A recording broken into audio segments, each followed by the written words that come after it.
નોંધાયો છે.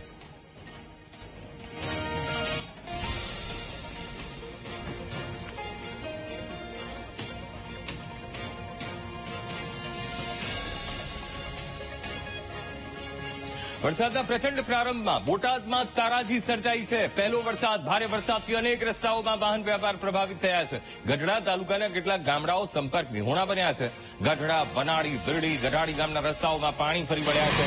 તો જણાવી દઈએ, કાપરડીથી બોચડવા, ધોળા, ઉજળવા સ્ટેશનનો રસ્તો પણ અત્યારે બંધ થઈ ગયો છે. તો ખૂબ પ્રભાવિત અત્યારે ગઢડા અને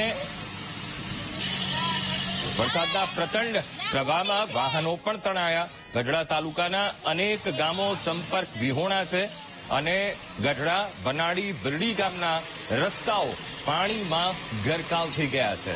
તો અમે આપને આ દ્રશ્યો બતાવી રહ્યા છીએ. ગઢડાની જે સ્થાનિક નદી એટલે કે ઘેલો નદી અત્યારે બે કાંઠે વહેતી થઈ છે.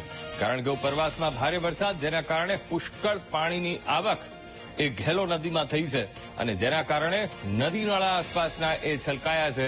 ઘેલો નદી અને રમાઘાટ ડેમ તે પણ ઓવરફ્લો થયો છે. ગઢડાના અમે આપને આ દ્રશ્યો, પાણીનો ફોર્સ જબરદસ્ત એ નદીમાં જોવા મળી રહ્યો છે અને જે નીચાણવાળા વિસ્તારોમાં પાણી ભરાયા છે એ પાણી નિકાલ માટે પણ એ પ્રયત્ન કરવામાં આવી રહ્યા છે. જેસીબીના મશીનથી એ પાણી ઉલેચવાના પ્રયત્ન કરવામાં આવી રહ્યા છે, તેની જગ્યા કરવામાં આવી રહી છે.